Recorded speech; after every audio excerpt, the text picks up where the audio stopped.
The figure shows a setup with two rails, conducting rails, with separation L in a plane perpendicular to uniform magnetic field of magnetic induction B. The rails are connected with a resistor R and a sliding wire is pulled with a constant force F. If initially wire is at rest at t equal to 0, then find velocity at a certain time t. तो यहाँ पे देखिए, यहाँ पे हम अपनी force लगाकर पुल कर रहे हैं इस वायर को, और इसी की बात, ये कांस्टेंट फोर्स जो लिखा है ना, वो यही फोर्स है। ये हमारी मैग्नेटिक फील्ड है। तो इस रॉड की वेलोसिटी क्या हो जाएगी थोड़ा टाइम के बाद। देखिए वेलोसिटी पूछी भी क्यों जा रही है।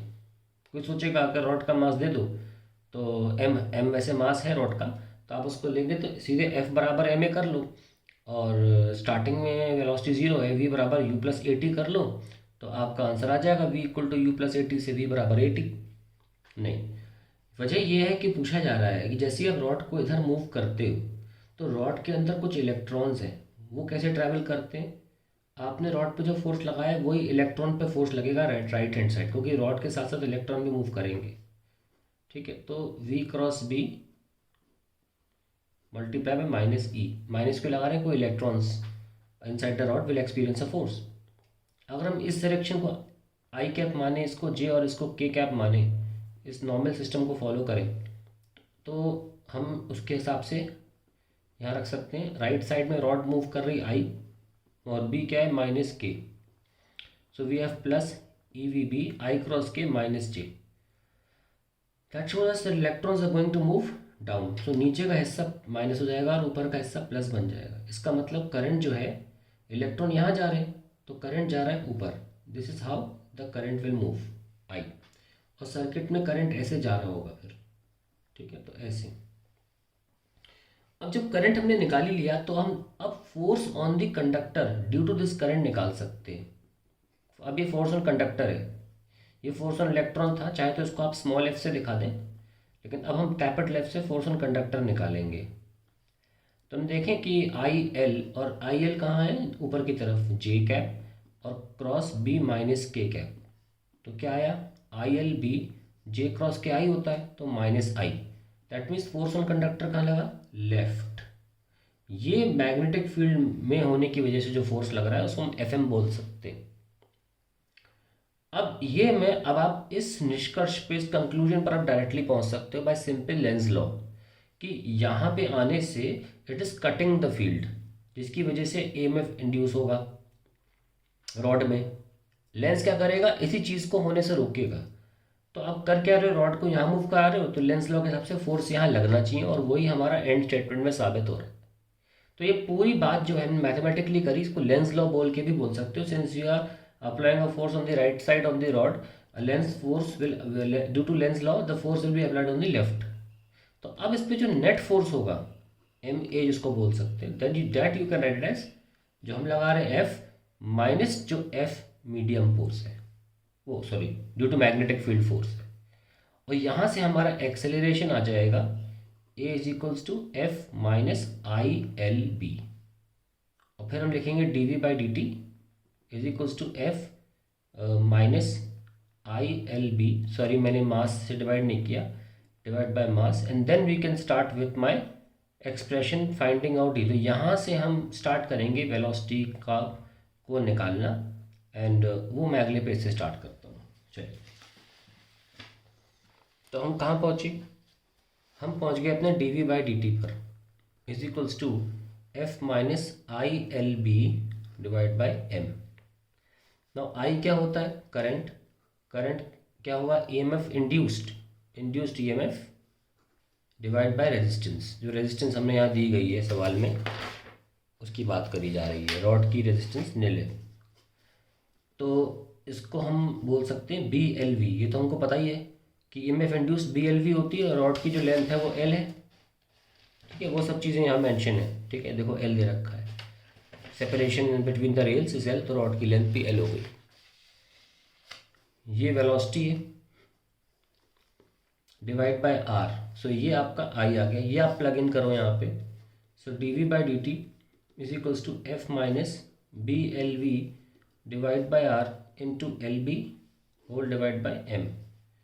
So dv by dt is equals to f minus b square l square v divided by r whole divided by m. So we get dv by dt is equals to rf minus b square l square v divided by mr. Then we can bring this portion with dv minus b square L square v dv is equals to 1 by mr dt. अब मैं इसको integrate कर सकता हूँ within time 0 to t. तो क्या मिलेगा मुझे log of R F minus B square L square V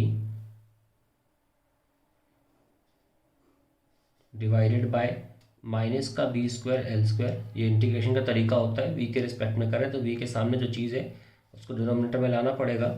0 से v this is t by M R. Next है ध्यान रखना लॉग बेस e है. So R F minus B square L square V 0 से v is equals to minus का B square L square by M R into T. फिर आप यहाँ पे v रख सकते हैं और 0 रख सकते हैं. R F minus B square L square V divided by R F. ठीक है, 0 रखने पर ये चीज़ हट जाएगी. Log upper limit minus lower limit की जगह मैंने एक बार में upper limit upon lower limit लिख दिया. ये ऐसा करना भी चाहिए. लॉग में ऐसा हो जाता है कि upper limit minus lower limit अगली प्रॉपर्टी लगकर upper limit upon lower limit बन जाती है. खैर R F minus B square L square V upon R F becomes E की पावर में ये पूरा टर्म. मैं जब जगह नहीं होती तो ई एक्स पी लिख सकते हैं. ठीक है, E X P minus B square L square by M R into T. जब भी जगह ना हो ई एक्स पी लिखा जाता है, तरीका होता है लिखने का. ऐसे भी काम कर सकते हैं. अगले में आर एफ यहाँ भेज दूंगा मैं. So we have R F minus B square L square V is equals to R F. अब आप लिख दो जगह है B square L square by M R into T.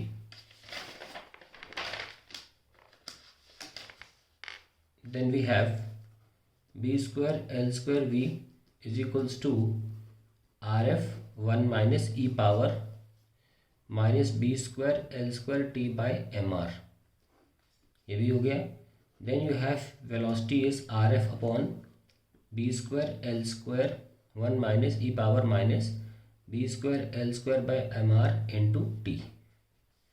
So आपका वेलोसिटी आ गई और यही आपका फाइनल एक्सप्रेशन है ना. अगर हमें टर्मिनल वेलोसिटी चाहिए यानी कि जब वो एक्सीलरेट करना बंद कर देगा, एक्सीलरेट मतलब वेलोसिटी 0. एक्सेलरेशन अपने आप में एक वर्ड जो होता है वो रिटार्डेशन और एक्सीलरेशन दोनों के लिए होता है. रिटार्डेशन जैसा कोई शब्द वैसे नॉर्मली होता नहीं है फिजिक्स में, लेकिन हम यूज़ कर लेते हैं. तो टर्मिनल वेलोसिटी जो होगी जब t बहुत टाइम के बाद इन्फिनिट टाइम पे, तो वी हो जाएगा R F B square L square. That is the terminal velocity. ना एट द सेम टाइम अगर हमको पावर भी निकालनी है, पावर होता है फोर्स इनटू वेलोसिटी. तो फोर्स होता है mass into acceleration into velocity. तो आप इसमें फोर्स मल्टीप्लाई कर सकते हैं. क्या फोर्स तो हम ही लगा रहे हैं, है कि नहीं. So it will be R F ये वाला. ये फोर्स कौन सा है जो हम लगा रहे हैं. तो power given by us not the net force. जो हम लगा रहे हैं वो कितना पावर हमें डेवलप करना पड़ रहा है. Minus B square M R to T. So we get R F square upon B square L square 1 minus E की power minus B square L square T by M R. So this is the instantaneous power supplied. Instantaneous power supplied by external force. Supplied by external force. This also can be asked. So ये आपका final expression आ जाता है of the power, and this is the velocity at any time t. This is the terminal velocity rf upon b square by l square. Now this power also becomes steady after some time. मतलब ये power भी अब बढ़ती नहीं है, फिर जब power अभी निकाली है which is R F square upon B square L square 1 minus E power minus B square L square by M R into T. तो ये पावर भी कुछ टाइम के बाद स्टेडी हो जाएगी। स्टेडी मतलब आगे बढ़ेगी नहीं, कुछ समय के बाद, कुछ ज़्यादा समय के बाद टी बराबर इन्फिनिटी टाइम पर, यानी कि एट टर्मिनल वेलोसिटी हमें जो पावर सप्लाई कर, instantaneous power supplied by the external force वो कांस्टेंट हो जाएगा टर्मिनल स्पीड पर। That will be R F square upon B square L square. ठीक है, तो अब ये पार्ट तो क्योंकि टी इन्फाइनाइट रखने पर ये चीज़ ज़ीरो हो जाएगी, so this will be multiply only by 1। ना दिस पावर जो हम सप्लाई कर रहे हैं ना, ये दो हिस्सों में यूज़ अप होती है। एक तो होता है आपका to increase the internal energy, ये उसमें यूज़ होती है। और दूसरा जो पार्ट है पावर का, it is dissipated as heat, it is dissipated as heat energy. तो हीट के फॉर्म में अगर हम हीट भी निकालना चाहें तो कैसे निकाल सकते हैं, आई स्क्वायर आर टी से। ठीक है, और अगर आप चाहे अगर डिवाइड कर दें तो मल्टीप्लाई में टाइम कर देंगे तो हीट आ जाएगा ना। आई स्क्वायर आर में क्या है, B L V by R square into R T, that is B square L square V square by R into T after time T. So B square L square तो हम use कर ही सकते हैं। और velocity हमने निकाली थी, velocity हमने क्या निकाली थी, it was R F upon B square L square into 1 minus E power minus B square L square by M R into T. इस पूरे का हमें स्क्वायर करना है और मल्टीप्लाई बाय टाइम करना है अगर हीट चाहिए। और वो पावर जो हीट में कन्वर्ट हो रही है हम डिवाइड कर देंगे, तो पावर वो वाला हिस्सा जो हीट में लॉस हो जाता है आई स्क्वायर आर, वो हम निकाल सकते हैं। ठीक है, तो हम चाहें तो टाइम को नीचे ले लें, तो ये हमें power used in lost in dissipation as heat वो निकल जाएगी। तो अगले में हम टाइम नहीं लगाएंगे ताकि सिर्फ ये पार्ट आए।